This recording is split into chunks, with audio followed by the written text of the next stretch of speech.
What is my thing?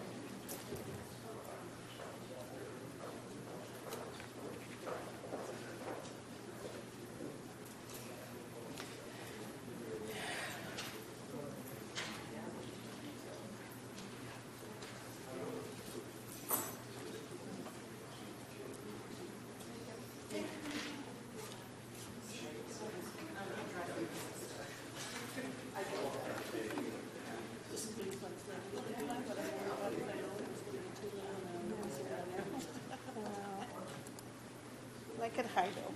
High is good actually. Let me change mine. Can I have a look? Probably some woman sat over there.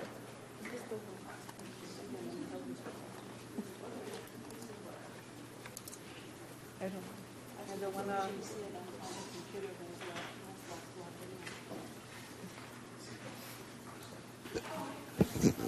Oh, she's not coming. All right, looks like everyone's here.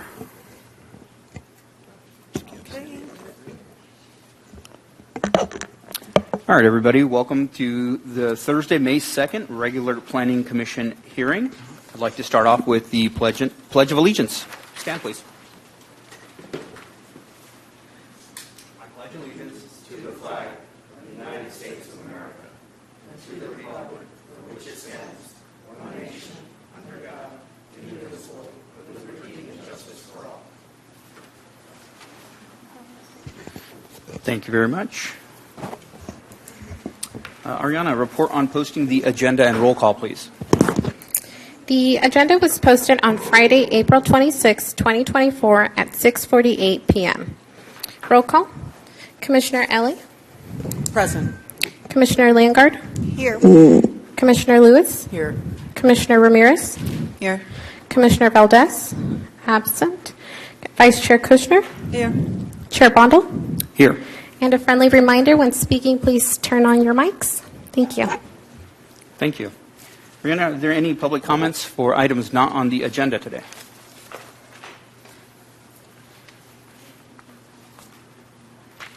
Sorry, I didn't quite hear what you said. Any public comments for items not on the agenda? You'd have to fill out a speaker card if you don't mind. Oh, sorry.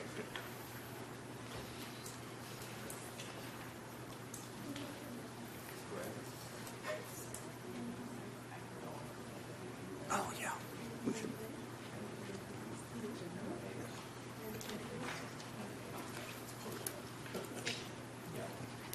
And I just want to confirm for an item not on the agenda.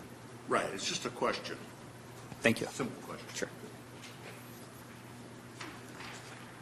We'll give them a few seconds to fill out a speaker card.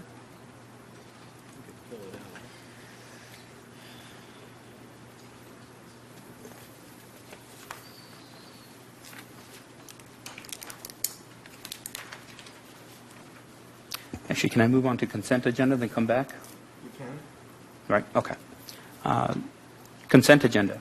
Commissioners, any questions, comments, concerns for the April 4th meeting?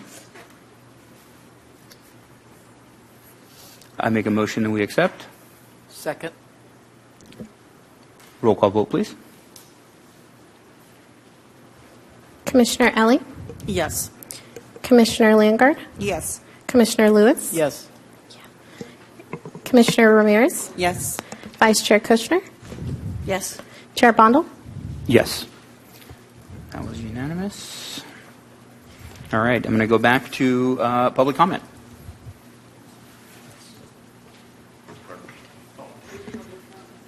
Yes. Just a question.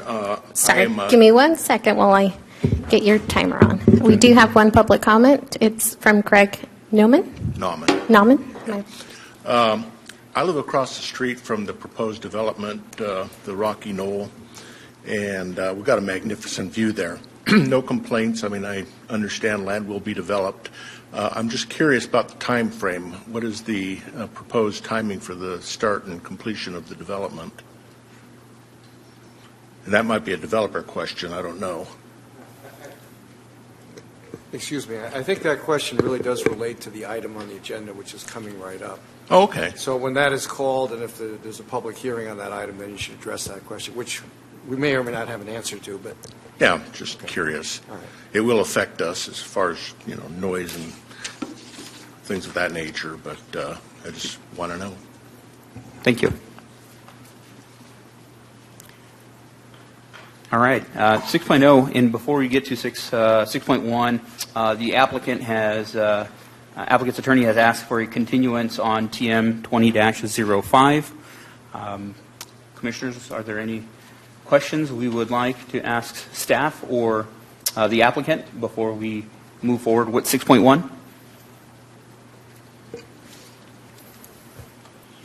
Well, or before you decide to grant a continuance or not. The Correct. Continuance can only be granted by the Planning Commission or not because the matter has been agendized and noticed. I had a question on exactly when Phase 3 started. I think this specifically is for the continuance. Right, but, okay, it would affect my decision on a continuance, but I can postpone that. Okay? So is it understood that if we say yes to the continuance, there's not going to be any discussion tonight? In other words, That's correct. is it considered premature? That's correct. Okay.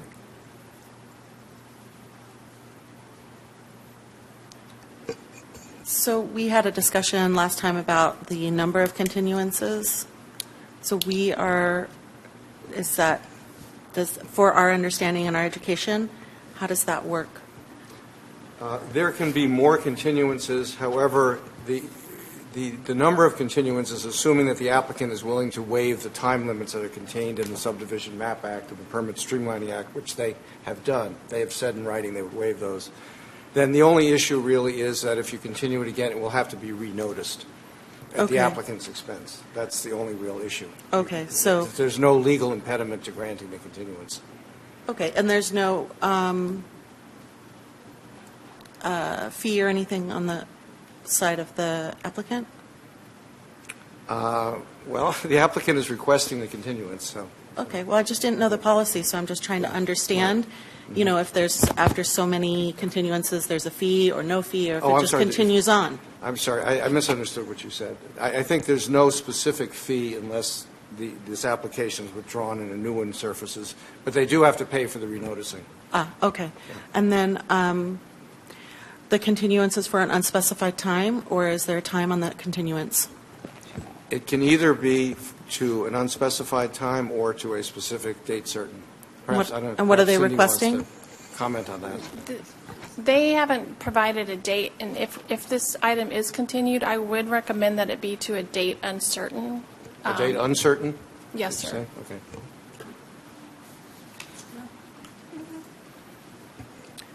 Is the applicant here that would like to speak?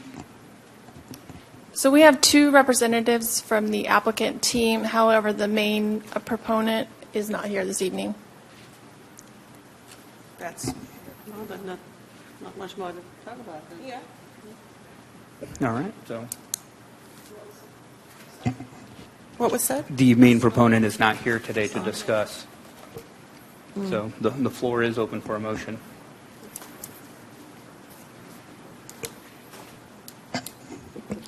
I move that we deny the continuance requested.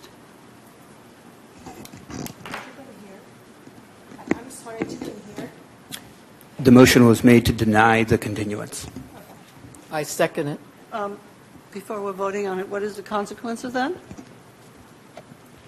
The consequence would be that we would go forward with the public hearing today, and you would make a decision, which either would be to recommend to the council approval of the tentative map or to deny the tentative map, in which case they could appeal that denial to the council.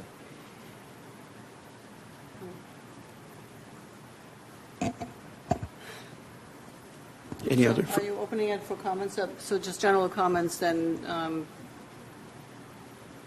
Correct, yeah, there's a motion and a second. So having more time, I guess, for review and discussion would be. So the motion Can I- was made not to continue. Not to continue. So we have to approve or deny, is that correct? Yeah. Correct. Yes. Okay.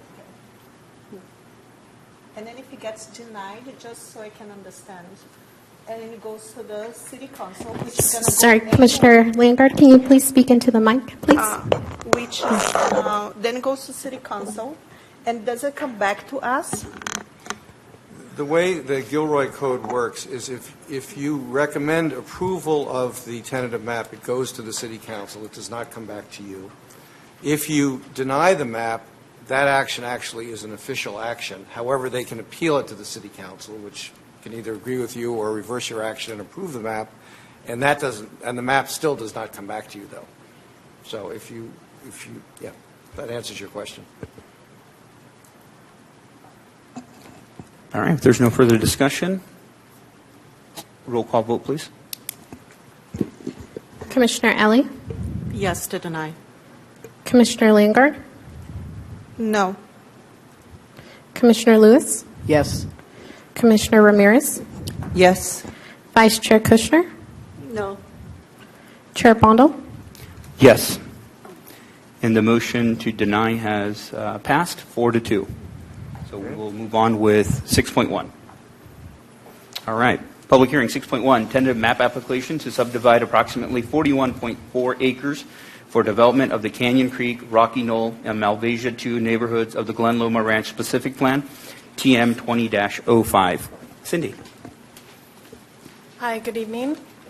The applicant is requesting approval of a tentative map for a subdivision of approximately 41.37 acres for development of the Canyon Creek, Rocky Knoll, and Malvasia 2 neighborhoods of the Glen Loma Ranch Specific Plan area. The Glen Loma Ranch Specific Plan was adopted in 2005 following a process that involved meetings with the city officials and the community. The development includes 19 distinct neighborhoods along with the related infrastructure projects such as streets, roundabouts, trails, and parks. The Glen Loma Ranch Specific Plan anticipated 1,693 dwelling units, it's a forecast, 155,500 square feet of non-residential uses, and 145 acres of parks and open space, with an extensive trail system linking the various neighborhoods in a town center component. The City Council also certified an environmental impact report and associated mitigation measures to minimize potential significant environmental impacts from the project. The subject property includes 2 parcels, representing one of the last remaining neighborhoods in the Glen Loma development. And you can see some of the build out here. The requested tentative map proposes to create 40 compact single-family lots in the Canyon Creek neighborhood, 6 lots for the creation of 41 townhome-style condominium units in the Rocky Knoll neighborhood, and 9 lots for the creation of 42 townhouse-style condominium units in the Malvasia 2 neighborhood, for a total of 55 residential lots and 123 residential units. As provided in the staff report, the findings can be made in support of the project, subject to the conditions and mitigation measures provided in the draft resolution. And you can see just some of the maps here representing those 3 neighborhoods. There's been a lot of correspondence on this item, including communications from the applicant and their representatives and members of the public. This correspondence is briefly summarized here, and I'm happy to answer any questions that the Commission may have on these matters. So whenever we receive public correspondence after the publication of the packet, that correspondence is uploaded to the city's public portal as long as it's received by 1 p.m. on the day of the hearing, and that has been done.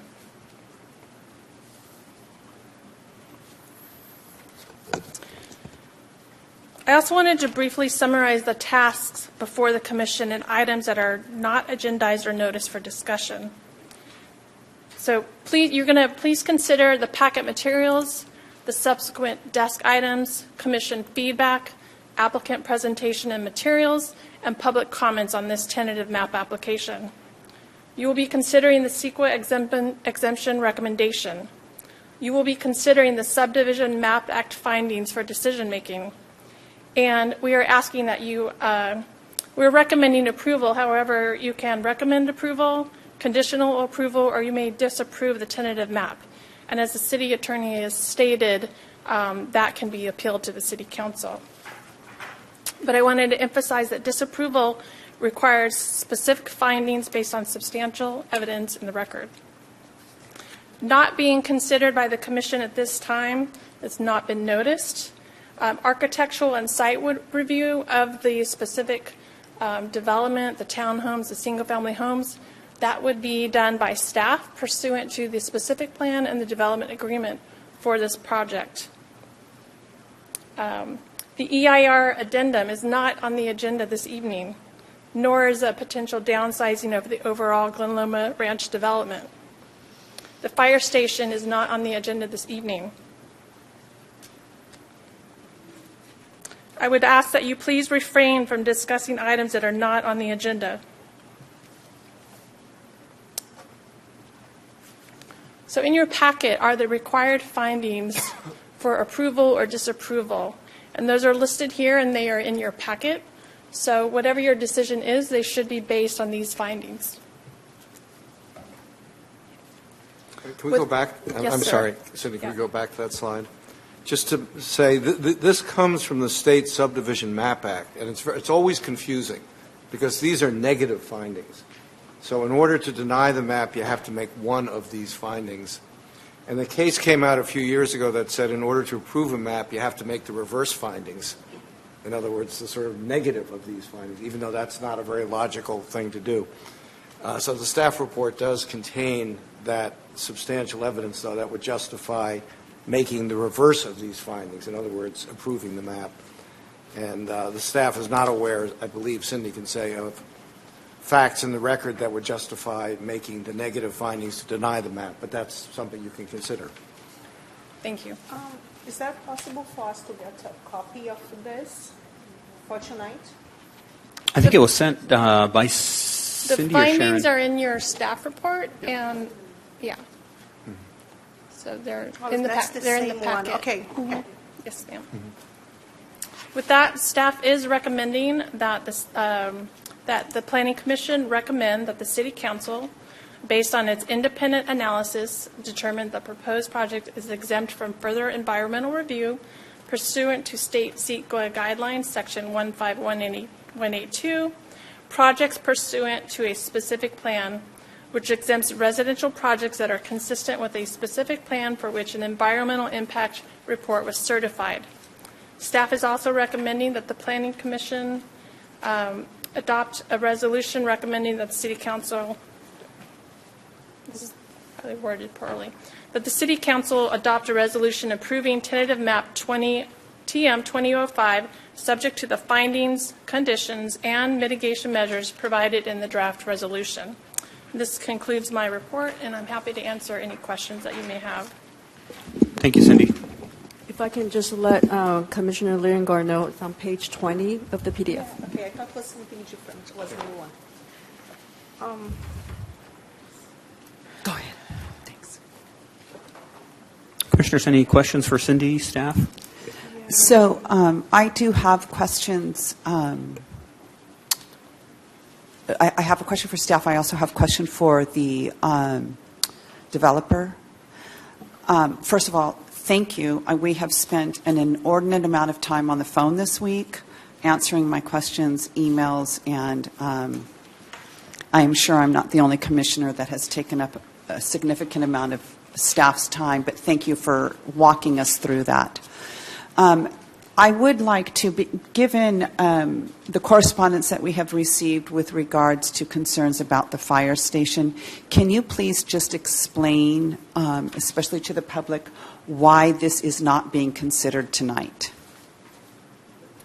Can you? So the fire station is not tied to this tentative map. It's tied to issuance of the 1100th building permit, and we are not there yet. Thank you. Okay. And then I do have a question. Do I wait for the developer to come up and give a presentation, or can I ask that now? Yeah, I would recommend if you have any questions for the developer that it occurred during the public meeting, because once we close the public hearing, that's it. The hearing Okay, is so I closed. do have a question for just to be noted. Okay. Thank you.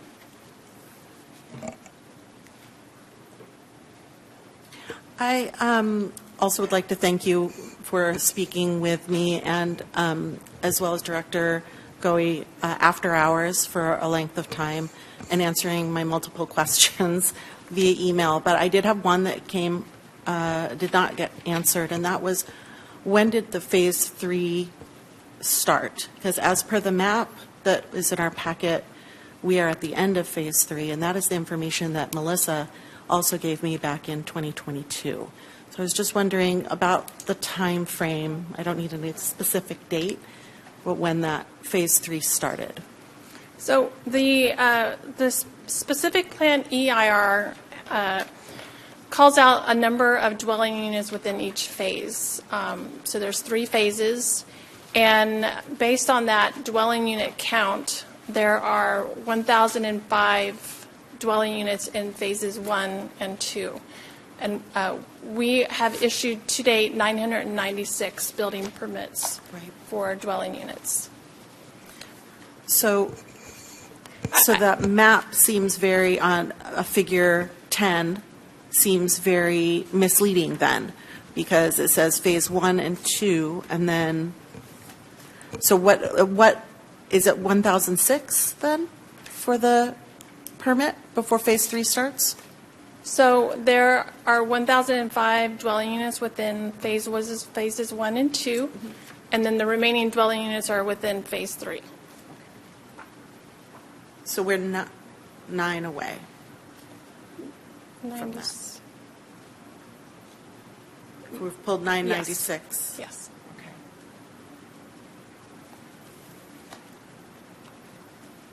Now,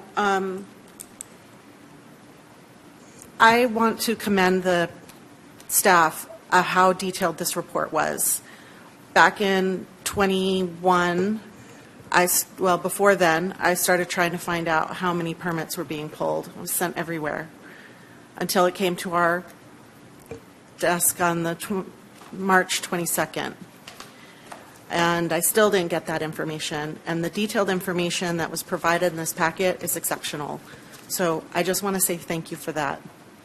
When I did talk with Planner Melissa back in 2022, and I also talked with the Development Department, if I'm saying that right. I call it permits, but that's Development Department. Is that correct, Sharon?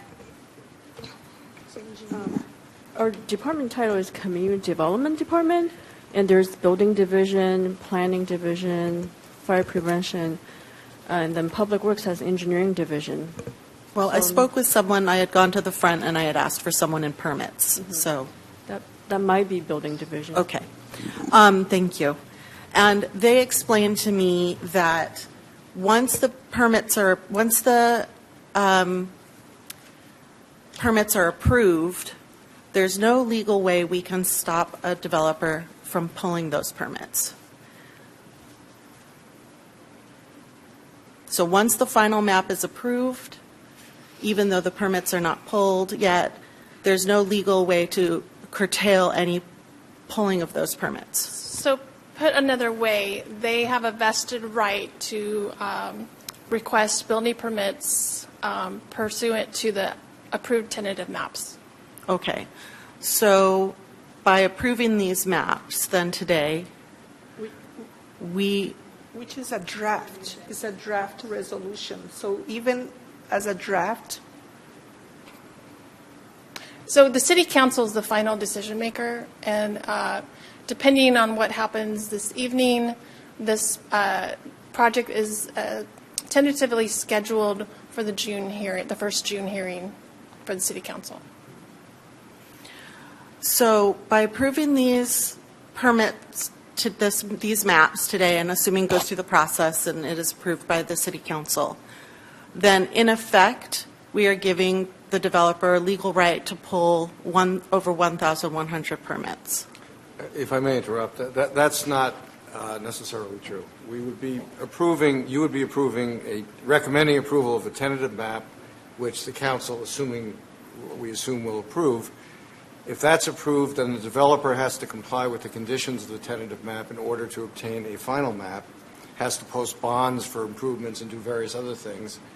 And if they do that and the final map is approved, at that point they have legal lots, subject to the right to pull building permits for those lots, but they have to comply with the conditions of the map in order to do that. So it's not clear at all that the assumption that you're making, Commissioner L., is correct. So let me put it this way. Assuming they meet all those requirements, then yes, we have no legal recourse to stop them based on any other contractual obligation that we may have with them. I'm not going to give a legal opinion that agrees with what you just said, so I think we have to leave that in abeyance, and it's not in front of you at this point. At some point, the point of a map ultimately is to create legal lots on which a developer can build houses. I mean, that is the whole point I understand. of the exercise. So the goal presumably is for that to happen ultimately here. Exactly when it will happen and when these mitigations will be done, or whether they will in fact reduce the size of the project and then change the mitigations, that's all in the future, and we can't really predict what's going to happen there. Right now, all that's in front of us is just the tentative map. So I have some additional questions, and I'm happy to kind of step down so other people can ask any questions they may have and then come back to me. So the final map is approved by staff after the city council approves, then it goes to staff and staff approves. Is that correct? No, the final map actually goes to the city council also. Oh, okay. The final map actually goes to the city council also. I think you're thinking the architectural review and so forth. Yeah. That goes directly through staff. Yeah, doesn't come back to us. That's correct. The architectural and site review is approved by staff. You're good to go, Steph. Awesome, thank you. Feel free to cut in. So there was a bridge between neighborhoods, the Reservoir Canyon Creek Bridge. I couldn't find that anywhere in this map. Maybe I missed it. So this tentative map doesn't get into that level of detail. Okay. There's a connection between Luchesa and Vintner, which is shown on the tentative map as an illustration. Yeah. It's a canyon And bridge. that connection is a condition of approval. Yeah. Okay. So how does that work? So once the final map is approved, then So the Public Works Department would process the final map, including all of the conditions of approval, and all of that would be worked out with the improvement plans that would be coming later, the detailed improvement plans. okay.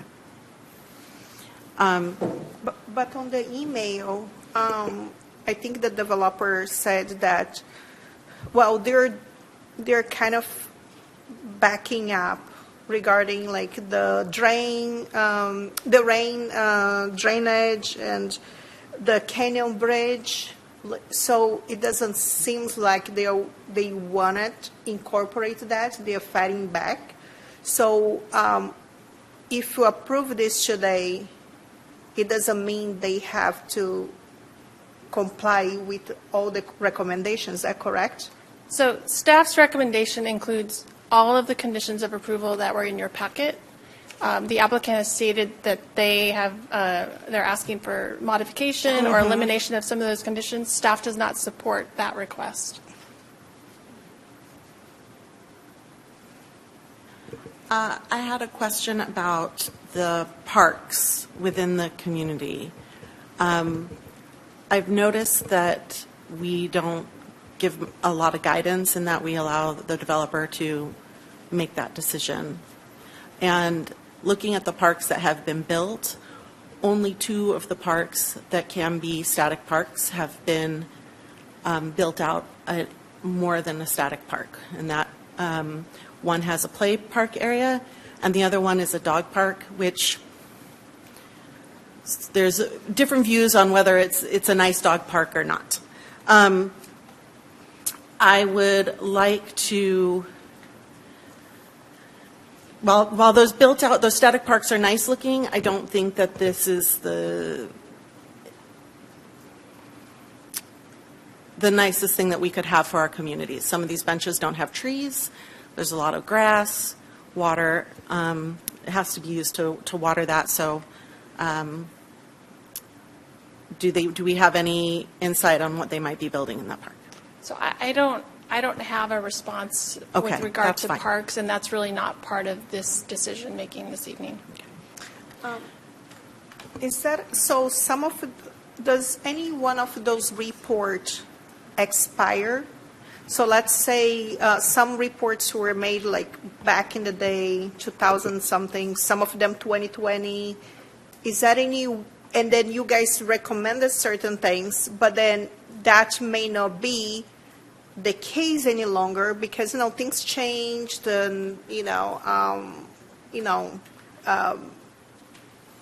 is that any report that it kind of expired, I would say, from the package you receive? So I'm a little. So it doesn't represent the reality any longer. So, for example, when you guys approved something back in the day,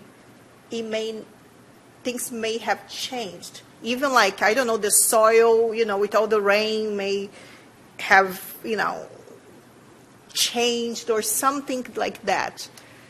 So Andy can probably better answer this, but you haven't specified what report you're referring to, but for example, with the environmental impact report, that report stands unless there's some sort of new substantial impacts that weren't part of the project when it was initially reviewed. And Andy, I don't know if I said that. How about the traffic report? I know there was a traffic engineer on site, and now there are developments in other places of town that, so the traffic report may be outdated. So the traffic report, as it stands, that was adopted in 2005, had mitigation measures that were a part of that, and those are in your packet, and that's what we are asking you to approve this evening. Yes, but it may not be accurate any longer because it was back in 2005. So I have a question. Well, perhaps if I can respond briefly.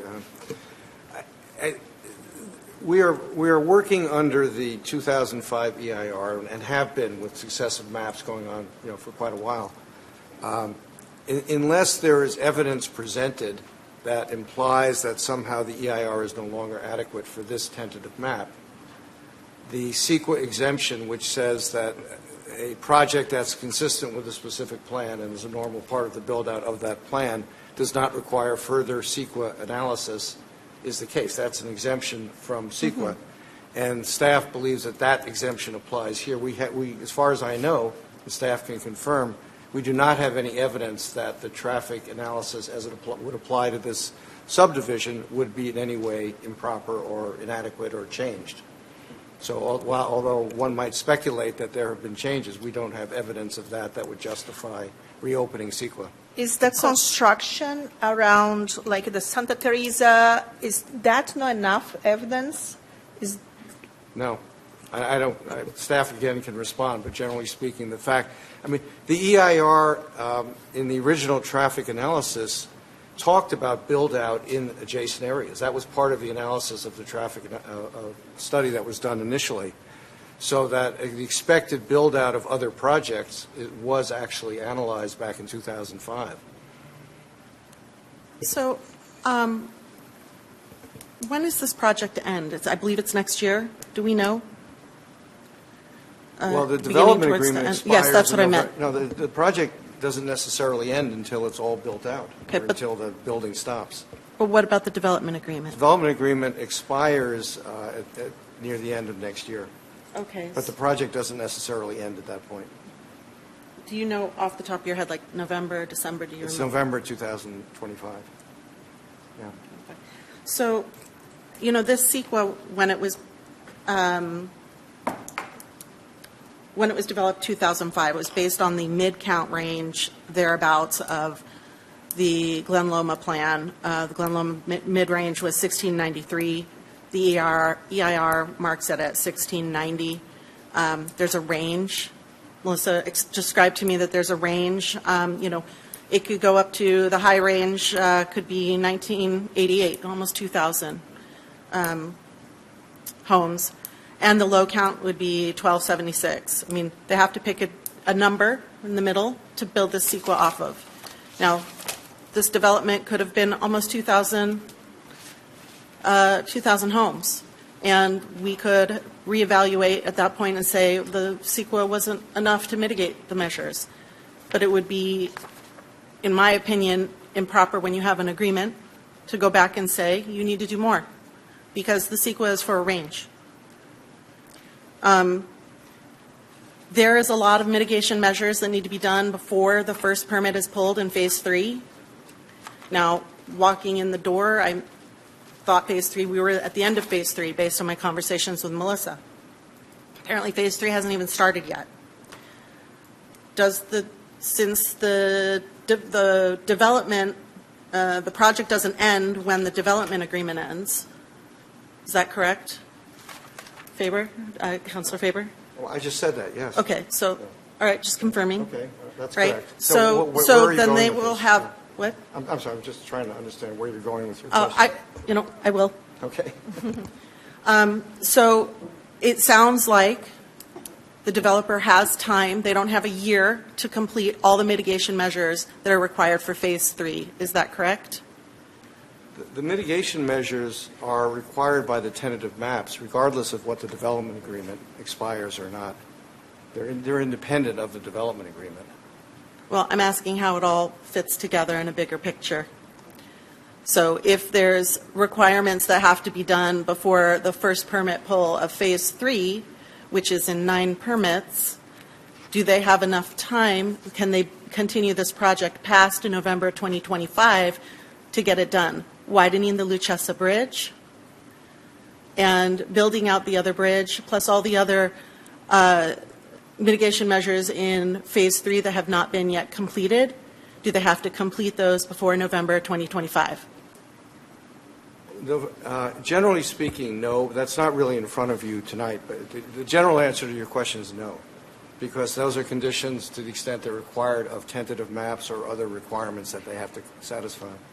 So what happens if those projects are not complete or even started by the time this development agreement ends? They still have the right to seek applications on their land. And they still will be subject to these tentative maps or final maps or whatever stage of development they're in Okay, at that but time. what happens with if they have they've sought approvals and we've given them approvals and they have not complied to the mitigation measures? I don't feel like I feel like my question has been very pointed and clear, and I'm trying to understand the process, because we take training that shows that we have to look at the bigger concept as a planning commissioner. And right here, I feel like you're telling me, no, forget the training we are required to take to look specifically at one map and consider nothing else. What I'm trying to say is that the development agreement is not the determinant of these mitigations. The mitigations are conditions of various map approvals they have. If, for example, the development agreement expires and if they hadn't built very much, there's still a specific plan. They still would have the right to come in and ask for development consistent with that specific plan. Can we do And that as a what would- con- And they're still, and that's presumably what they're doing. Can we do And what would Gilroy's right be?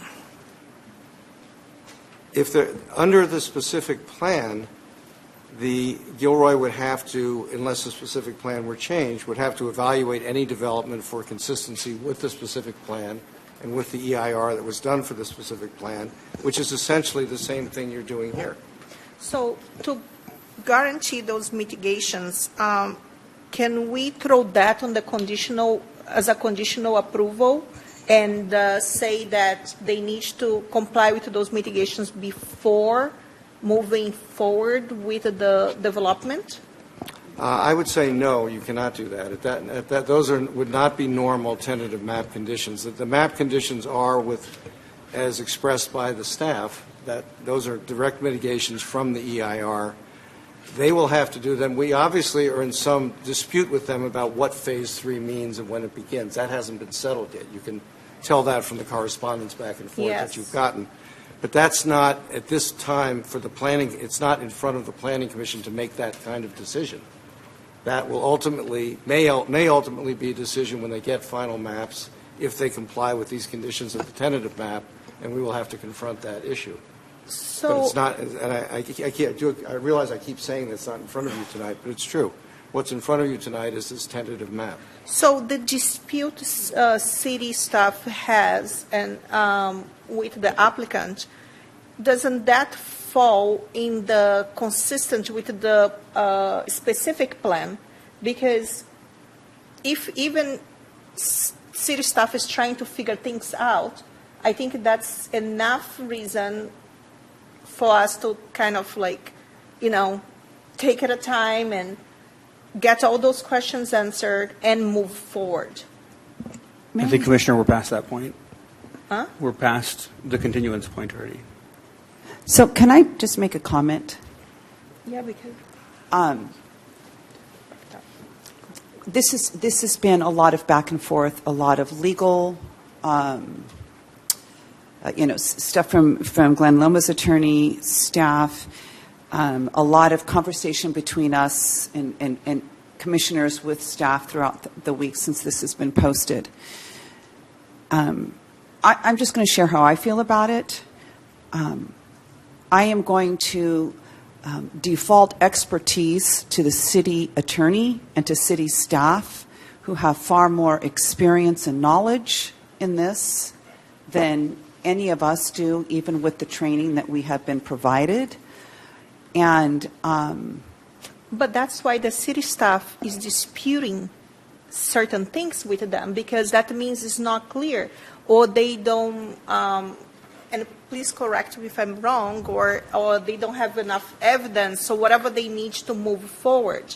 well, this is why they have put in mitigations, and in the second That part we are of not the recommendation is that the city council, because we are only an advisory board, city council is the deciding factor. So what city staff, and correct me if I'm wrong, is asking us to do is to present to city council a resolution approving this, but subject to the findings, conditions, and mitigations measures that they have outlined throughout this draft package. That they are now obligated to do, correct? Because this is not about the mitigation. I'm sorry, I didn't understand. I think what we're trying to ascertain here is, when do all the mitigations actually get triggered? When are they actually coming into play?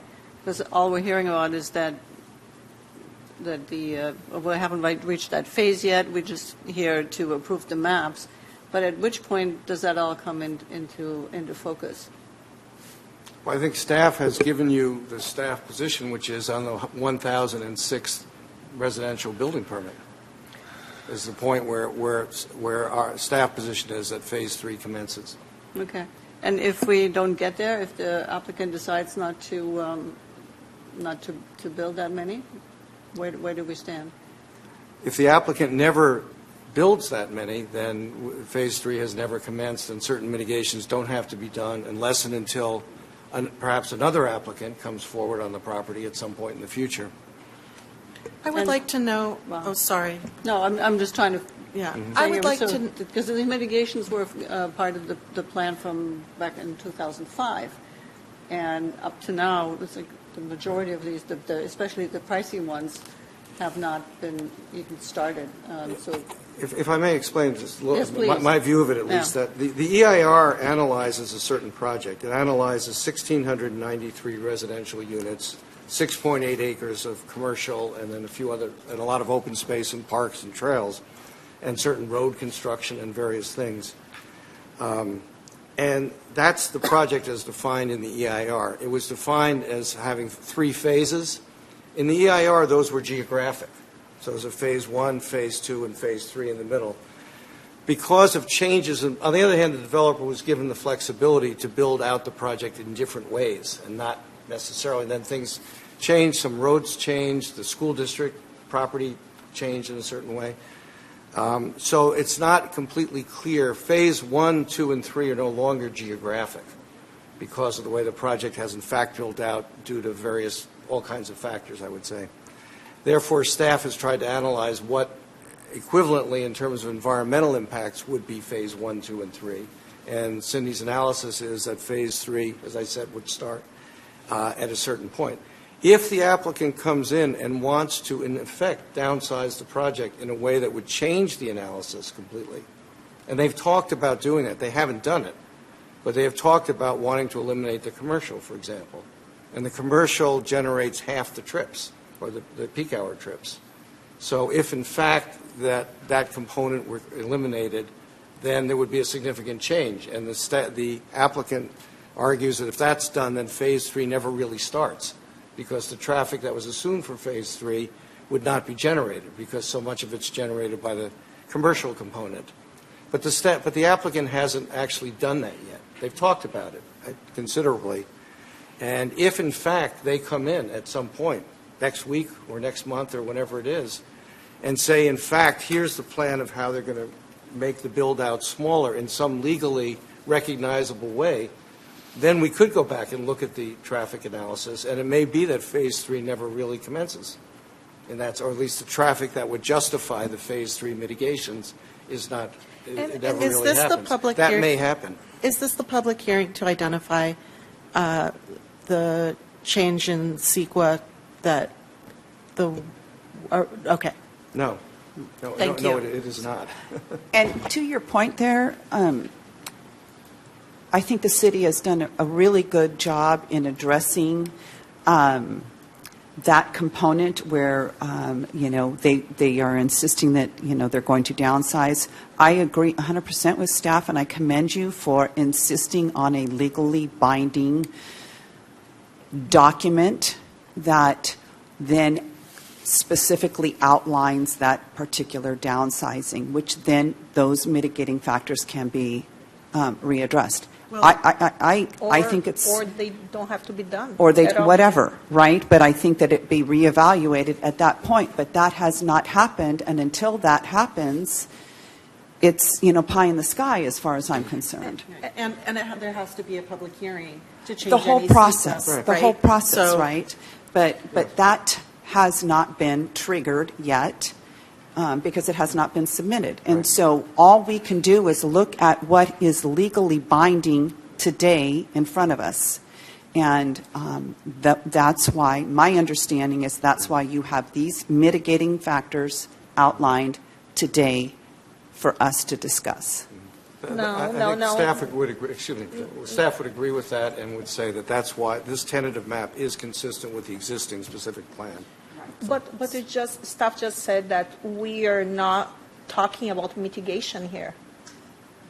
In the packet, there were a number of mitigations and conditions. Yes, but we are not talking about that today. Yes, we are. What we are not talking about is what Glen Loma has asked us to consider in other correspondence that has come in to say, but hold on a second here. We aren't as big as we were going to be, and we don't plan on being as big as we're going to be. And the city is saying, that's all fine, but you have to submit something legally binding that will hold you to whatever that downsize looks like.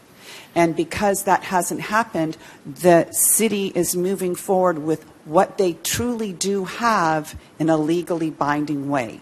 And that's why the mitigation factors are still in. For example, you've mentioned the bridge, and it talks about ingresses and egresses.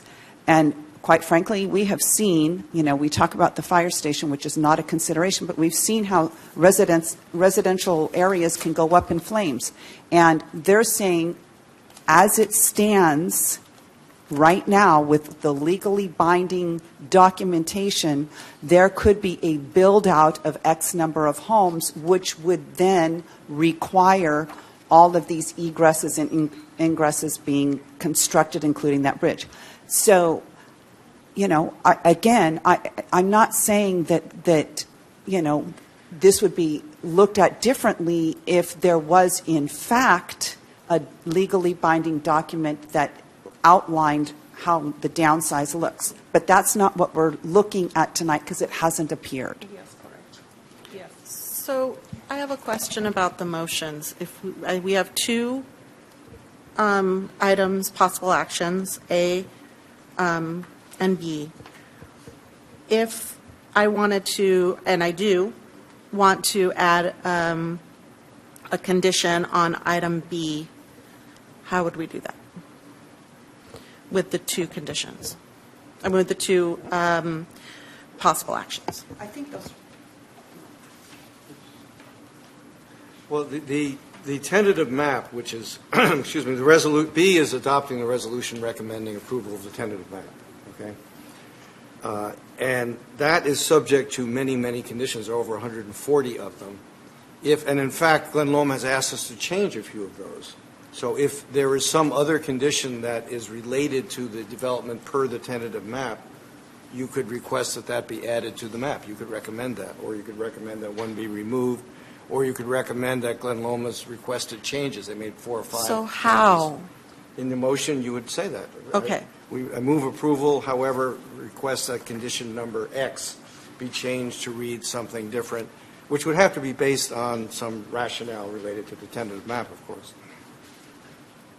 So then we can run regular Robert Rules of Order and discuss those as those conditions as we normally would, and whether they apply to the map or no. Well, a motion can be made. Let's say motion A passes, so that based on so that secret clearance is given in essence to recommend approval.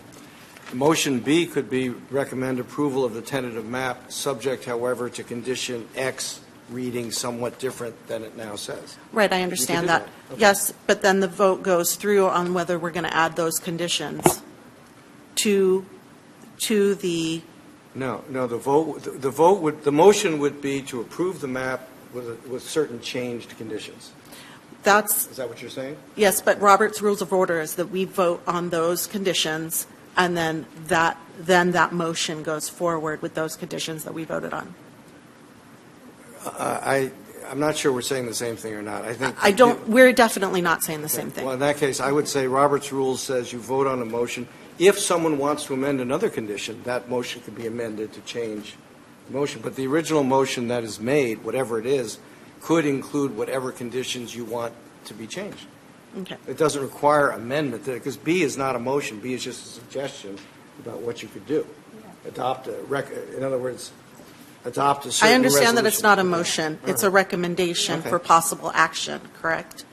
So at that point, it would be advised by Director Goey and yourself of whether that condition can be added to the motion. If in the discussion, if someone wants to make a motion and says, I'd like staff's view of can we add a certain condition, that should be discussed. Yes, of course. And then it could be part of the motion. I think maybe we should possibly have another review of Robert's Rules of Order. It's my opinion of this conversation. Just for the purpose of me learning, if the developer decides to, can the developer sell this partial, the phase 3, and make it like an independent thing, and then the person, if that's possible, I don't know, I'm just asking that question, and if the person that comes in has to follow those rules, or the person has to apply for a whole entire plan. How does that work? If, let's say you approve a map and then they get a final map and they say what they'd really like to do is sell this to someone who builds homes, which I think is their plan, actually. Whoever then buys it subject to this approval. So they buy it with all these conditions that you put on it. Can they make another one and say, I don't want these? Yeah, they Okay. could do that. They could come in and say, we don't want this, we want to change it. But Okay. they'd have to go through a Okay. whole process then of doing that, yes. But I think, Commissioner, your question is, can they sell the property and with no restrictions or regard to the Glen Loma specific plan? And that new property owner would be able to put in a new application and build their own vision of that area. Is that what you're asking? Yes. Well, the answer to that is, as I said, that they would be subject to all the conditions you put on. They're subject to the Glen Loma specific plan. So in other words, And they that can still make that applies one. regardless of who owns the property. How does that work then? Well, the specific plan is, it's a portion of Gilroy's general plan. It covers certain land. Anyone who owns land in the specific plan area is bound by it. There's also zoning. This specific plan is also zoning. I understand you're kind of bringing it up, and I'm asking you to bring it closer. So if I go to Glen Loma and I say I want to buy this land, I want to buy the town center land, but I don't want to do anything that Glen Loma is doing. Can they sell me the property? Are you asking whether they're going to be having to then answer to all the mitigations that have not been done yet? I think that is the question that the commissioner has. Well, I think the short answer is they cannot evade the conditions of approval or mitigations by selling the property, no. In other If words, they keep that plan, but if they change the plan, then they go to a whole new process. if the specific plan is changed, it will apply to whoever owns the property within the specific plan area. Yeah, because if this doesn't pass, correct? If this doesn't pass, so that means they can still sell it and say, okay, deal with your own plan, and so they have to do a whole different, like they have to create a whole different, their own plan, which comes back to staff going there again, writing reports again, and do all that work. So if this doesn't pass today. I'm not sure I understand what your question is. Can you? So if we don't move forward with this, okay, and then they can still sell and say, oh, we don't have anything approved yet, and the new developer, they can come in and just redo the whole thing, and then by then, staff are gonna have to write new reports and go there and check everything again, and that may bring the data to today's reality. Are you talking about the land that's in this tentative map? Is that the land Yeah. you're talking? If they sell that land, that developer is bound by whatever approvals we have given in approving the map, if we approve the map. And if they want to change it, they can come in and request a change. People can always do that. But that would be subject to all new analysis, and they'd have no Analysis. immediate right to do that. Right. So I guess my question was, because the mitigation efforts, and we're talking about obviously the bridges, the fire station and whatnot, that have sort of been stacked up in the wings waiting for this, the magic number to hit in terms of houses being built. But if like the critical missing piece gets sold to somebody else, will they then, the new owners, the new developers, assume everything that comes with it, meaning all the demands on, as far as the mitigation efforts that have been kind of saved up until the end? Yes, and normally they would, and that's why Glen Loma is concerned about the wording and is worried about what the mitigations really are and has requested certain changes. Because anybody if they want to sell this map area to somebody to build homes, that person is going to be concerned about what these things mean. Sure. So it's just as Lynn Loma is. Yeah. So when you say they've requested certain changes, are you talking about the recent changes within the past week, or are you talking about before then? But you say they've requested changes. Are we talking about the changes that is not on the agenda for today that we've been hearing about for the past week or month? Or Basically, yes. okay. Yeah. So have there been changes to CEQA and the mitigation measures prior to this regarding the key mitigation measures that?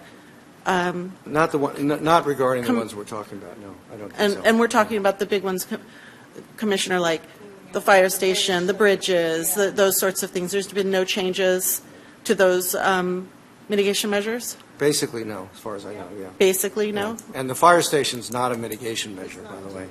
Yeah.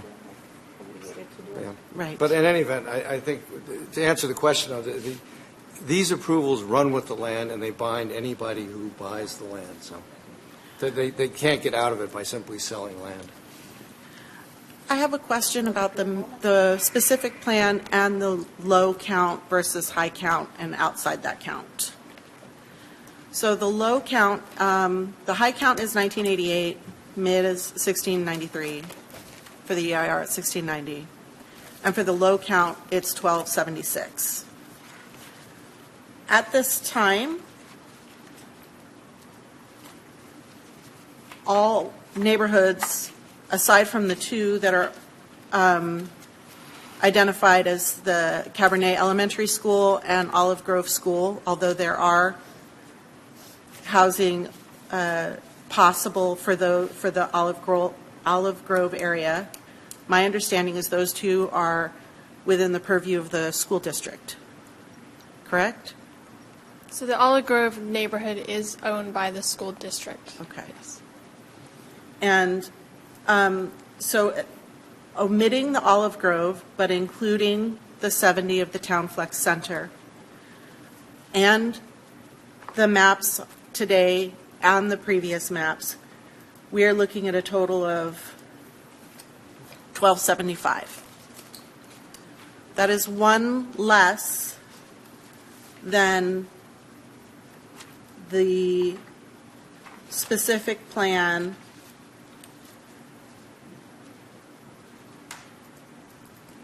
there we go, low count.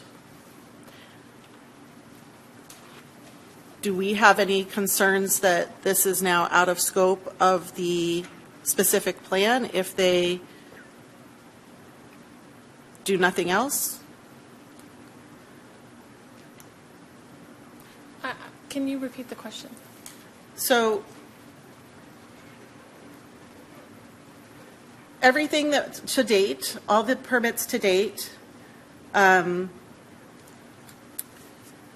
to Palomino 2, the Canyon Creek, Rocky Knoll, and Malvasia 2, and the Town Flex Center, all of those permits total up to $1275. Doesn't include the Olive Grove.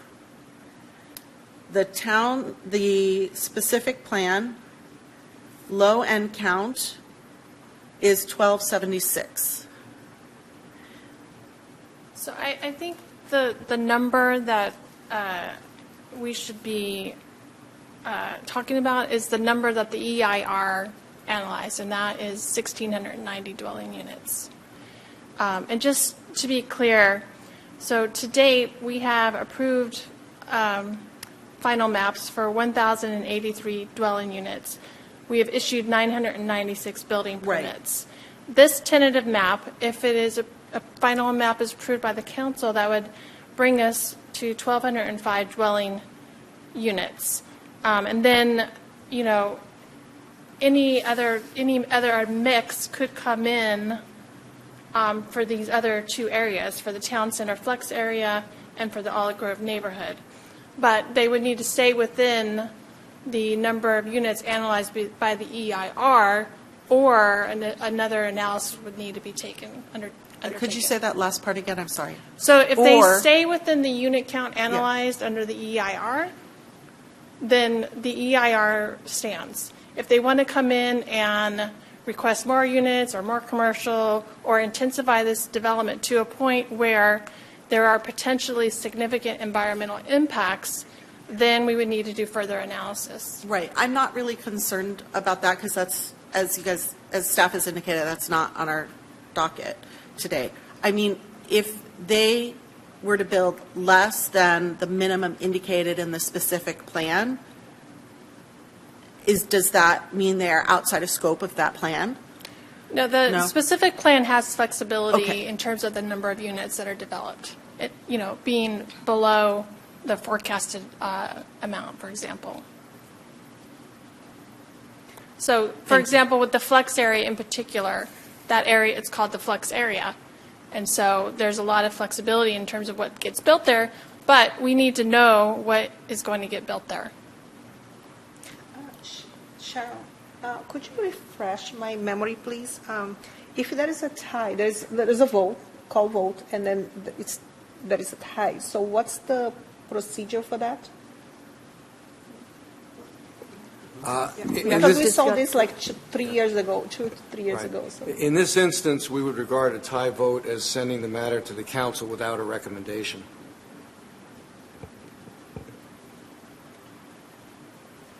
So that would be, Because you can't right, actually it would adopt a move motion. forward. It would move It would move forward with no Oh, we recommendation. move because forward. Yeah, okay. You can't adopt a resolution without a vote of 4 of you. Should we open the public hearing? Yeah, definitely. Commissioners, any more questions before I open it to public hearing? And at that time, we can ask the developer any questions that we may have. All right. With that, I'm going to open it to public hearing. We have one speaker, Connie Rogers.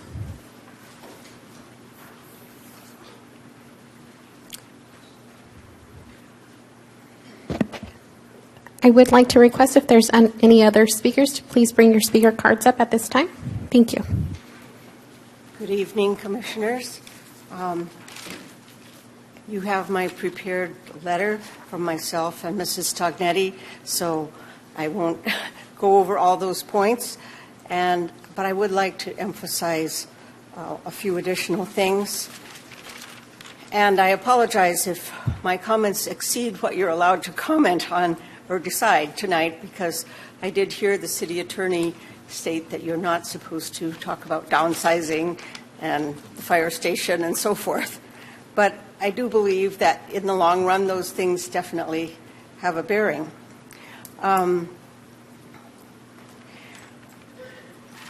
Yes.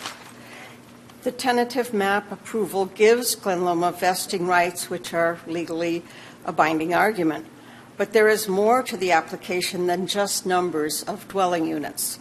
Where the units will be located and what is ahead for the unbuilt land is of vital importance.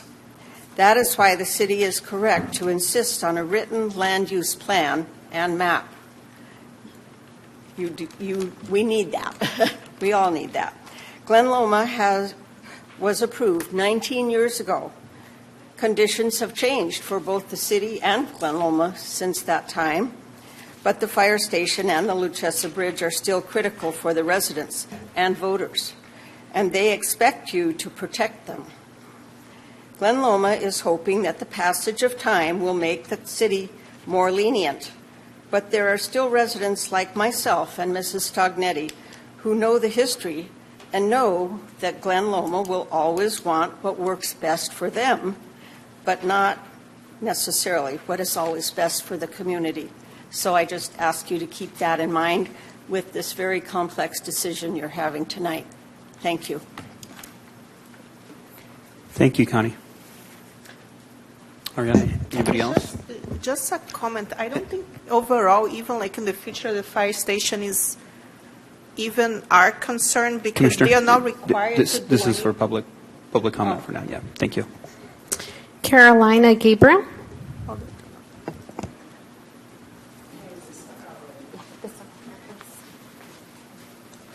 Yes. Yes, I'm a resident here at Glen Loma, and I'm just trying to understand what's going on.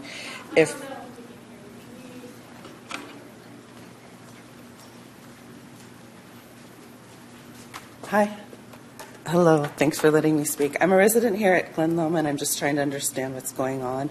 When you talk about rejecting the plan based on issues such as density, I don't see how you don't understand and add a fire station into the overall scheme, because you've got to serve the population. Like you mentioned, if we're living here, we need those services. And at the mayor's speech the other day, she was just pointing out, she was discussing raising taxes because the city's going to need more money.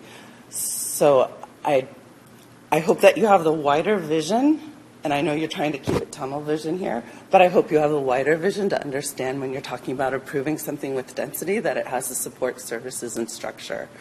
From parks, real parks in the neighborhood, to the fire stations. And I don't understand, if we're almost at 1,100 homes with this included, how a fire station isn't part of the conditions and mitigation.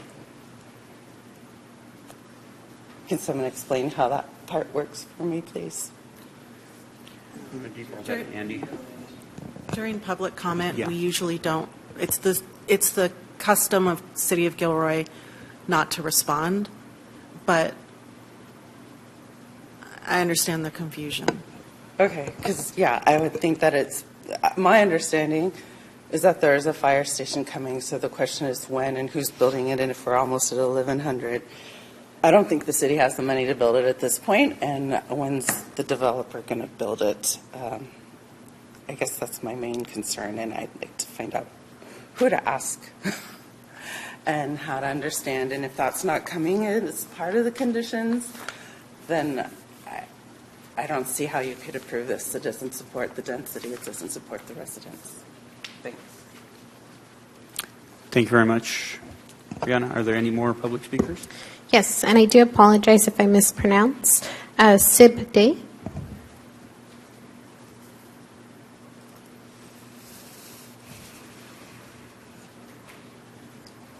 Thanks for letting me talk.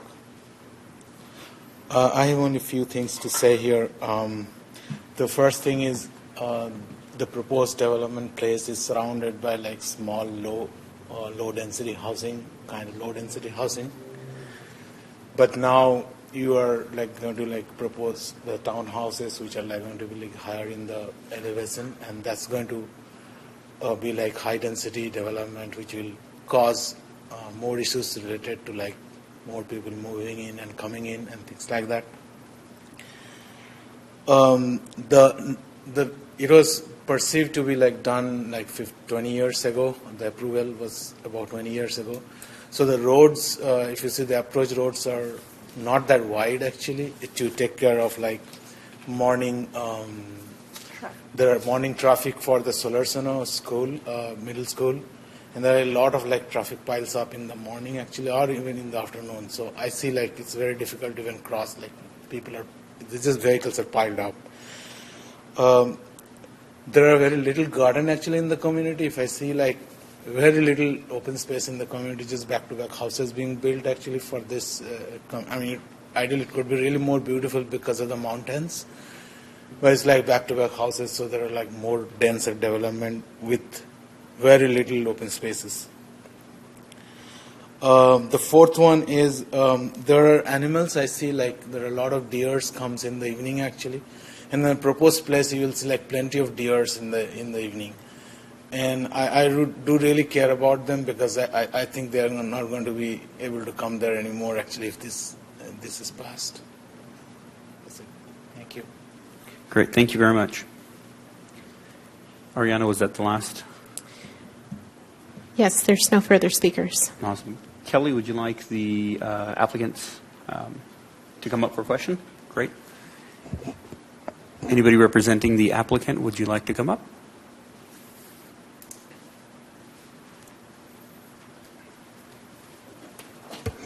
Good evening, Commissioners. My name is Chris Patton, and I am the civil engineer for the project. I'm happy to answer technical questions about the map, but that's really my role on this project. So, Thank you so much. So there has been quite a bit of concern with regards to the Malvasia project, and I'm just hoping that you're just going to give us a quick, simple answer. The concern is that they are proposed to be townhomes, but as it currently stands, there is a very large pad in terms of ground level from street level or sidewalk level up. Is that going to be graded down to sidewalk level? First, let's just start with that question. No, the tentative map does not represent it would be graded down to sidewalk level, but it is proposed to be graded down from the elevation that it's currently today. And how far down? I'd probably say without looking at it, probably on the order of maybe 1 to 2 feet. So is there any way that you would consider doing some type of mitigation? So when you look at it,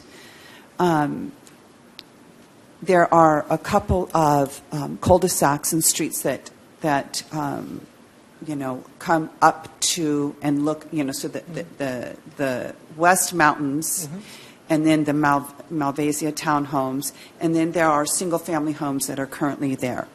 Windsor is one of the cul-de-sacs. Then there's another cul-de-sac that's further south, a little bit south. And I forget the name of that street there that comes up to it. But the elevation from the sidewalk there is, I'm going to guess, approximately 3 feet. But it is level ground, but from that street down to Windsor, there's a slope in the road, but the ground stays level, so there's probably, I don't know, again, I'm guessing about a 10-foot high dirt pad.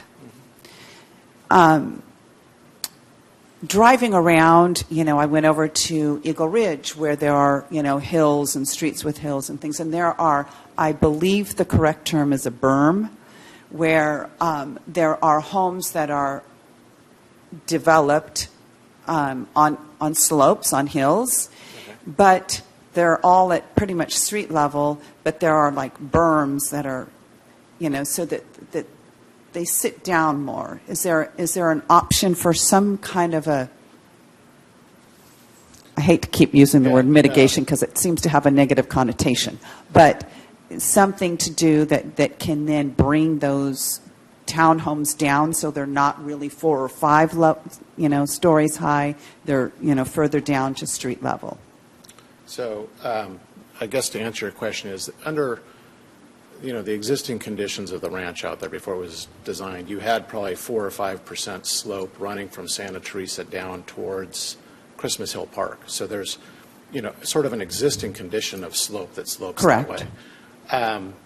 And to push those, so effectively push those homes down or those townhomes down, what would happen is you would end up with a large retaining wall on the backside up against Santa Teresa. And there are some portions of the city requirements that limit the height of those retaining walls. And so there would be some limitations with that. So what I'm hearing you say is it's going to stay as is.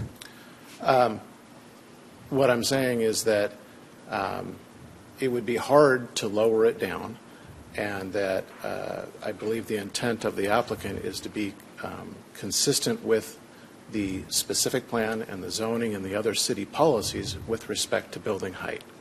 So could you adjust it so it's a compromise, if you will? And I understand, I believe that the city says there's a 6-foot retaining wall or something like that.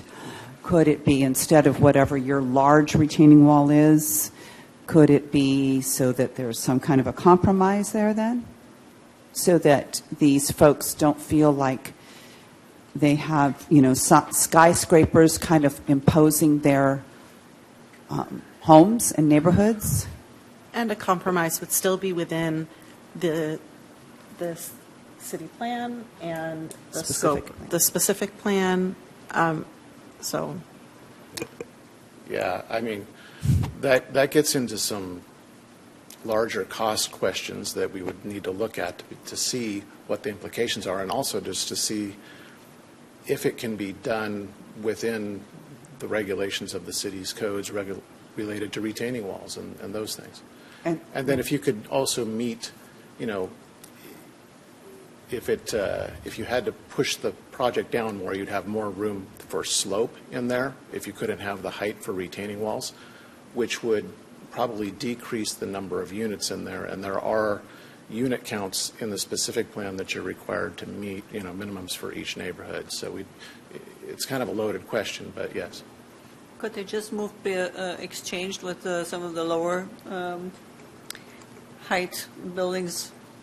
Just kind of exchange, have the 3 stories, so not to say not to build the 3 stories, but just move them further down the hill and have, so that from eye level on Santa Teresa, that the eye can gradually go up. So in other words, rather than having 3 stories right next to the roadway, because it's a really harsh transition, in addition to everybody overlooking the other neighbors down, but just kind of integrate it, build it more into the hill. Similar to Eagle Ridge, they've done a really nice job. There's lots of homes up there, but they seem to be clinging to the hillside, and they're not. Yes, they're not so much steeper slopes up there, and they're embedded into the hillside. Right. Yes, correct. So is that mostly a cost question? Because I kind of have the same inkling that's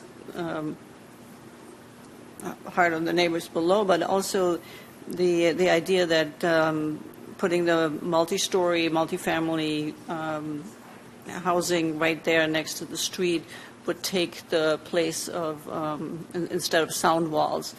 And again, that seems like we're putting human shields now in as sound walls, because the folks living in the units in the first and second floor are not going to be able to open their windows because of the noise, street noise, and air quality and whatnot. So kind of graduating it a little further down the hill, but I understand that you have a total number of units you're trying to position on the land that's available for these neighborhoods. Mm-hmm. But my question is just, is there any, so you have the entitlements, X number of units, this type of housing, this number of heights, but can there be a shuffle in where they're positioned, or is that basically written in stone at this point? I don't suppose it's written in stone until it's approved, right? So, I'm happy to answer questions about the tentative map, but we're getting a little further into architecture, which really isn't part of this application. But if there's other questions on the map, I'm happy to answer those. Yeah, I think our frustration is that we're trying to look at it as a larger, but it's always just focus on this one piece, and we never get around, we never have an opportunity to ask these other questions, they're right? all connected. Right. Yeah, and in my mind they are. It's all part of the larger project, the larger plan, and so trying to sort of separate. Sure. And this is not your fault in any way, right? Where I'm not trying to ding you. You're coming at this from a technical standpoint and what goes. This is more a general comment. So just to maybe help with this, there is a section in the specific plan which speaks to the height of the multifamily buildings in this neighborhood relative to their distance to single-family lots. And the applicant is aware of that, and we will need to comply with that. And so there was a person who complained about the fact that they paid, I think it was $35,000 for the land so they can have the view, and now there's going to be a construction there. Probably you don't know that I'm sure initially when this was planned, did you guys have another plan to build the third phase, or was not there before? That's why those people, they're led to believe that nothing going to be built on the back, and eventually, you guys now have a plan to build over there? No, I think the specific plan has been approved with a land use map very similar to this since 2005. So if that person bought that property and didn't look at that map, I don't think anything has really changed since then. So they were unfortunately misinformed. Any further questions for Mr. Patton? Thank you. Thank you, Mr. Patton. Any other speakers? There are no further speakers. All right, I'm going to move to close the public hearing. Commissioners, this is a disclosure of any ex parte communications. I see there are none. No. Thank you. 5.0, possible action. The floor is open to a motion and discussion. Yeah, I was going to say, in discussion. I did have a quick question after I thought about something, and I don't know if we are able to ask Cindy that.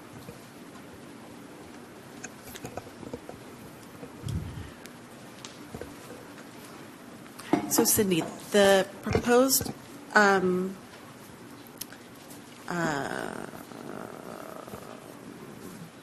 resolution that you wrote indicates clearly that the 2005 EIR mitigation measures should be considered for this project. Are required. Are required, thank you. So that being said, any motion that would have a condition for the mitigation measures to be required would be redundant to your resolution that we would be accepting. So you can see on the screen, the recommendation includes the word mitigation measures. Right, but and it would be redundant then, because you're already saying they're required. Yeah, so between these two recommendations, we talk about the EIR, the project being pursuant to the specific plan and the EIR, then yes. Thank you. Mm-hmm. So would it be in the best interest to do two different motions, or? Yes. Okay. Yes. Okay. So I think the first one is probably the easier one, correct? So I'm going to put forth a remote. Is the discussion still on before the motion, or? Sure, you can still have discussion. Can There I can just be a have motion a as question? Because there is a lot of confusion with the public regarding, everybody talks about fire station, and we are not here for the fire station. And, but maybe can you clarify to them that, because they may think that we don't want to talk about it when it's not the case, and supposedly the fire station is not even our obligation any longer, because that was removed from the requirements by the previous, I guess, planning commissioners and city council. Is there a way you can just clarify to the public what is happening here? Because I think there is a lot of confusion regarding, all the mitigation. Even we are confused, but especially regarding the fire station, because people come over here and, want to talk about the fire station thinking that we have like the power or the willing or not willing to talk about, when it's not, unfortunately, it's not up to us to even, talk about it. Can you clarify that so people, they leave from here with the answer regarding that matter? Because, yeah. So I am not going to say any more than I've already said with regard to the fire station. So the fire station is not part of this tentative map. The fire station is not triggered from this tentative map. It's triggered from the 1100th building permit that's issued, and we are not there yet. And they are not required to do anyways the fire station any longer because the agreement was changed.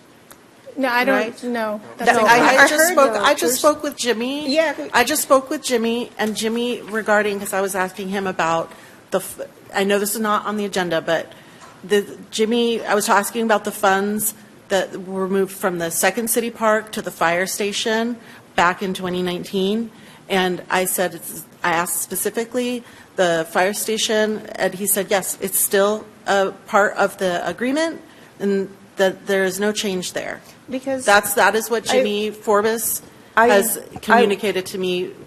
I actually watched one meeting from the city council where the mayor was asking if that was a requirement. He said no. Jimmy said no. So that's why again. Okay, so I think that we're going into territory we're not supposed to go into. Can I explain a little bit? Yeah. Would that be helpful? It's just as a general. I think we all share that concern. But unfortunately, right now, we are tasked with the tentative. And I understand that, but people, they don't know that. They come here for, with certain reason. Right. And we ideas. appreciate that, but I think Cindy has made it clear, and I think the city attorney has made it clear, the reason we are not looking at the fire station is because tonight we are looking only at the tentative map. We all share the concern, but that's not what we are being tasked with, and we have to stay on task with what is being presented to us tonight. And it's just not a part of the tentative map. And I think that this is, I understood that part, but, and then even though she said that from the beginning, there's still people coming here and ask about the fire station. So I think in a meeting like this, that's where we should also be open and clear any concern that the public have so they don't waste their time. So that has nothing to do with not being focused and not only that, from the beginning, even in certain cities, we as a planning commission can add items to the agenda just like Morgan Hill they do. We don't have that power here, unfortunately. No, absolutely not. We have that power. It is in our guides. We have that power. Should.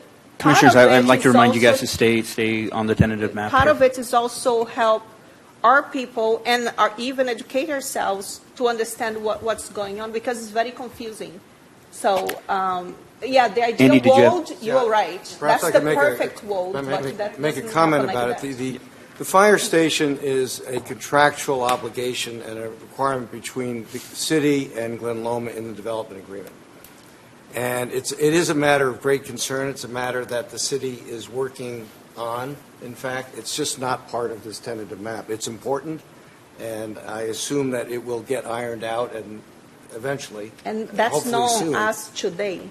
Pardon as me? well, and that's not on us today as well. Yeah, Yeah, Right. and the just want to simple. make it that clear. But it's not as though anyone's ignoring it or has changed it No, or it has not gone away. It's still a very live Because issue. they It's just asked not us to talk a about map. for It's some- just not a tentative map issue. Yeah, and I think the simple answer is that there's a different mechanism for the fire station requirement. Yes. And what's in front of you is a tentative map. So that's just a simple and answer. it's not on us today.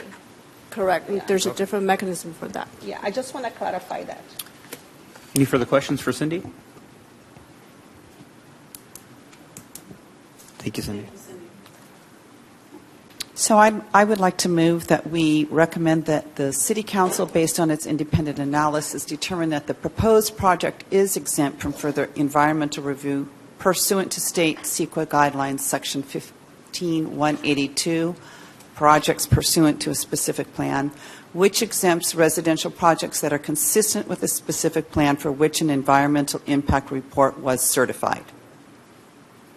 So when we have this motion, we then have discussion and then vote. Then we have the second motion for B, and then we have discussion. Thank you. Correct. So this motion needs a second first. I second. All right, we have a motion and a second. Roll call vote, please. Oh, wait, no discussion? I mean, I don't have anything. Well, there can be discussion Yeah. if Okay. anyone wants to discuss it, of course. Yeah, on the motion. Okay. Commissioner Ellie, Yes. Commissioner Leongard, Yes. Commissioner Lewis, Yes. Commissioner Ramirez, Yes. Vice Chair Kushner, Yes. Chair Bondel. Yes. That passes unanimously.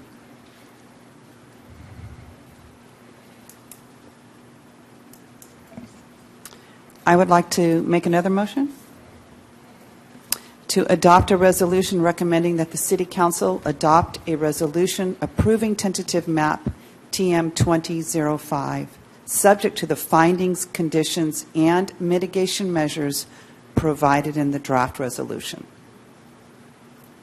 I have concerns about this map. In the 2005 EIR, it does say that there are significant unavoidable impacts with regards to impacts of air quality and noise that can't be mitigated.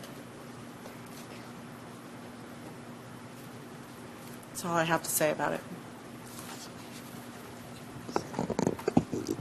Any other questions, comments? So you don't. So what are you asking, Stephanie? Still a discussion. I'm saying, yeah, we're still in discussion. So I'm just saying that there are significant impacts that can't be mitigated with regards to noise and pollution with regards to this map, And you. as per our 2005 CEQA, this whole project. And Kelly, you didn't want to add any conditional approval to your motion. No, because I believe that they have all been identified in the draft. The 100 and, there's a bazillion of them. Yeah. Like 141 or whatever. I'm not clear, Stephanie, when you brought that up, to what end? So on page 21 of our packet, wait, hold on. Page 21 of the document, or page 44 PDF of the original packet, it indicates that there are some unmitigated project impacts to noise and air quality, that these can't be mitigated. Yes, I noticed that as well, and they were quite substantial. They were Yes. basically both on the noise and as well as the air quality. They were above allowable normal levels, and I believe it said something to the effect that these impacts cannot be mitigated. But my understanding is whoever was reviewing this back in 2005 thought that that was okay to just let it go at that. And so my understanding is that now we're sort of stuck with that. Right. I think that's correct. The council adopted a statement of overriding considerations. It made the judgment that the project should proceed anyway with the mitigations that are included in the EIR, and that would be adequate.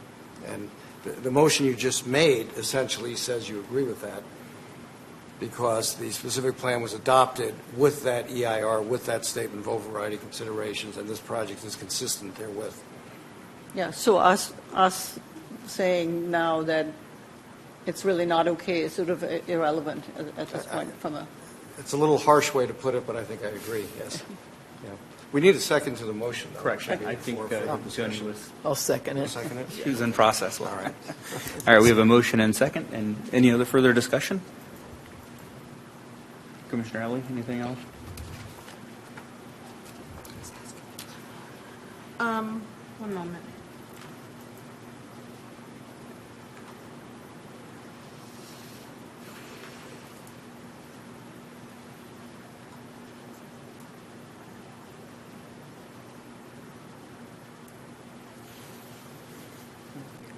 Ariana, open it up to a roll call vote, please.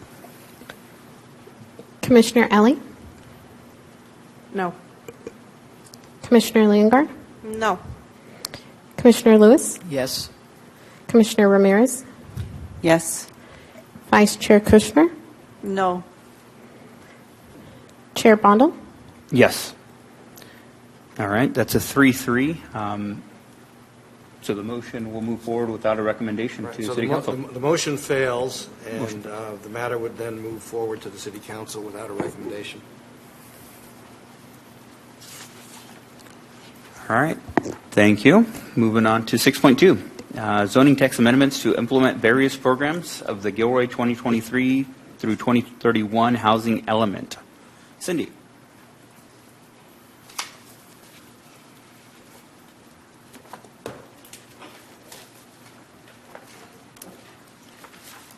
Good evening. The item before you is a zoning text amendment to implement various programs of the Gilroy 2023 to 2031 housing element. On May 1st of last year, the City Council adopted the housing element, and it included a number of housing element goals that are listed here.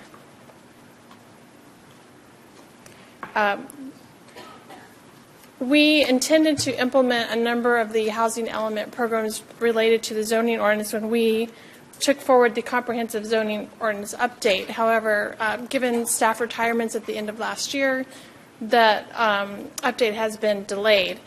And rather than continue to delay implementation of these housing element programs, those are being brought forward to you this evening and then eventually the City Council. These programs are necessary to implement state law or meet the stated timing in the adopted and certified housing element, which was 2023. And again, these programs were adopted by the City Council on May 1st, 2023. There's nothing that's new that's being introduced here. So there are a number of housing programs that are being implemented by this zoning text amendment, including Program A3, Program A10. So these two programs come out of the housing production goals. And then there are also several programs related to special housing needs. E2, E3, E5, E8, E10, and E13, and those are listed here. And I'm not going to get into the details of each of these unless you would like me to. So the zoning text amendment is Exhibit A, and the bold type indicates new text, and the striked out text indicates deleted text. So the zoning ordinance text amendments were done to move specified uses into the residential category. So, for example, emergency shelter, that's used to house folks, and so that was moved under residential and housing because it just makes more sense to do that, and that's where someone would probably look for that category. And then the footnotes we moved the footnote notation to the first column for easier reference because it was somewhat buried in those narrow columns. We also revised the footnotes for consistency, and that's described in your staff reports. And we moved specified footnote text into a new section, section 32.11.15, called Specified Housing Use Types. And then this is, the way this is arranged may change in the comprehensive zoning update, but this was a way to incorporate everything into the residential use table until such time that we have additional edits to the zoning ordinance. And then we also drafted new text within that new section related to the housing programs that are listed here. With that, staff is recommending that the Planning Commission recommend that the City Council find that this amendment is exempt from CEQA, and also recommend that the City Council adopt an ordinance approving zoning amendment Z 24-0001, amending the Gilroy City Code, Chapter 30, Zoning, Article XI, Residential Use Tables, in conformance with the City of Gilroy housing element. And this concludes my report. Thank you, Cindy. Commissioners, any questions? Cindy, do we have a timeline for the comprehensive zoning update? We are targeting this summer to start with study sessions. And so the idea is that we would have a series of study sessions because this is going to be a very large undertaking with a lot of information, and we want to kind of break it up into smaller bits. And these specific ones in front of us today are put in front because of certain city goals that are needed to be met in the next year? Is that? Well, they implement state law for the most of them implement state law, and we indicated in our housing element that we would do this, and we had anticipated doing this last year, but again, as I mentioned, there's been a delay in that. So we just want to make sure that we pull that out of the comprehensive update and get that before the City Council. Thank you. I see there are no further questions. I will go ahead and make a motion. Oh, I'm sorry. Ooh, getting ahead of myself here. Hearing. Yeah, public hearing. I'm going to open this public hearing. Any public speakers? There are no speakers. All right. I'm going to close public hearing. Commissioners, any disclosure of ex parte communication? I see that there are none. All right. 5, possible action items. I'm going to... Again, we recommend 2 motions. Yes, Just correct. Just for clarity. Yep. I'll start with A. I make a motion that we recommend that the City Council, based on its independent analysis, find that the approval of a zoning amendment Z 24-0001 is exempt from review under the California Quality Act pursuant to CEQA Guidelines Section 15061B3, where it can be seen with certainty that the amendments to implement the Gilroy 2023-2031 housing element would not result in a significant environmental effect. I'll second. A motion and a second. Any discussion? Roll call vote, please. Commissioner Ellie, Yes. Commissioner Leongard, Yes. Commissioner Lewis, Yes. Commissioner Ramirez, Yes. Vice Chair Kushner, Yes. Chair Bondal. Yes. All right, that passes unanimously.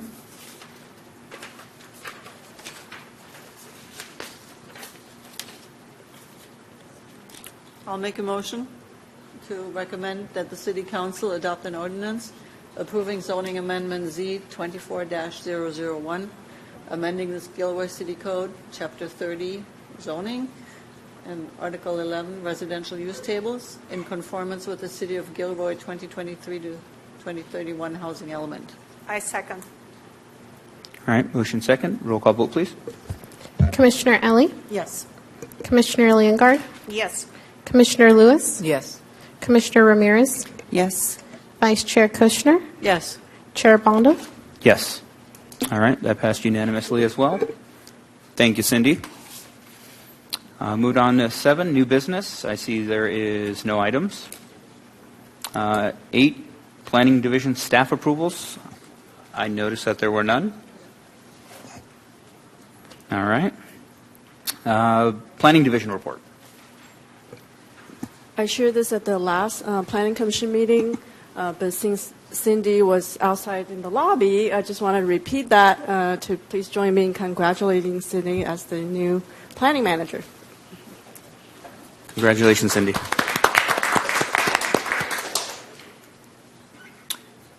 And Assistant City Attorney report. The Assistant City Attorney, which is not me, but is Jolie, of course, sends her regards, and she also has went out and bought a bunch of bundt cakes for everybody to celebrate Cindy's promotion. So following on what Sharon has said, so these are different, oops. Okay, we'll have to dig into these a little bit, but they are individual little bundt cakes, and we congratulate Cindy on her promotion to planning manager. All right, thank you. With that, I am going to adjourn to our next meeting of June 26, 2024 at 6 p.m. I'm sorry, June 6, 2024 at 6 p.m. Thank you. Well, I thought these were individually wrapped. The other way they normally do in the little plastic things.